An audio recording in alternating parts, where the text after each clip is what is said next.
বিসমিল্লাহির রহমানির রহিম। আসসালামু আলাইকুম। আমানত ফ্যাশন ওয়ার্ল্ডের সরাসরি কারখানা থেকে আপনাদের জন্য ছোট্ট একটি শর্ট ভিডিও নিয়ে আসছি।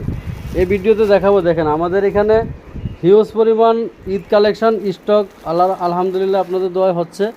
নতুন নতুন ডিজাইনের মালের প্যাকেট হইতেছে, যারা সরাসরি কারখানা থেকে একদম কারখানা থেকে readymade one piece, two piece, sharara, gharara, ডিশগেরের gown, georgette, Naira cut, Alia cut এই জাতীয় ড্রেসগুলি নিয়ে যারা ব্যবসা করতে চান, আমাদের আয়রন সেকশনে আয়রন চলতেছে, লক চলতেছে, এখানে প্যাকেটিং চলতেছে, প্লাস হচ্ছে সুইং চলতেছে। আমি এক জায়গায় দাঁড়াই আপনাদের ভিডিওটা করতেছি।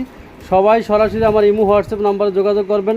নতুন নতুন ডিজাইন দেখতে হলে আমার হোয়াটসঅ্যাপ গ্রুপে অ্যাড হবেন। এখানে প্রতিনিয়ত নতুন নতুন ডিজাইন, প্রতি সপ্তাহে 3-4টা করে ডিজাইন আমাদের রেডি হয়। আমাদের একদম নিজস্ব তৈরি 100% কটন ম্যাটেরিয়াল, প্রত্যেকটা ম্যানুয়াল এমব্রয়ডারি কাজ করা, বুটিক্সের কাজ করা থাকবে। তো সবাই যোগাযোগ করবেন, সরাসরি কারখানা থেকে ড্রেস নিয়ে ব্যবসা করার জন্য চেষ্টা করবেন। আপনারা 50% লাভে ব্যবসা করতে পারবেন।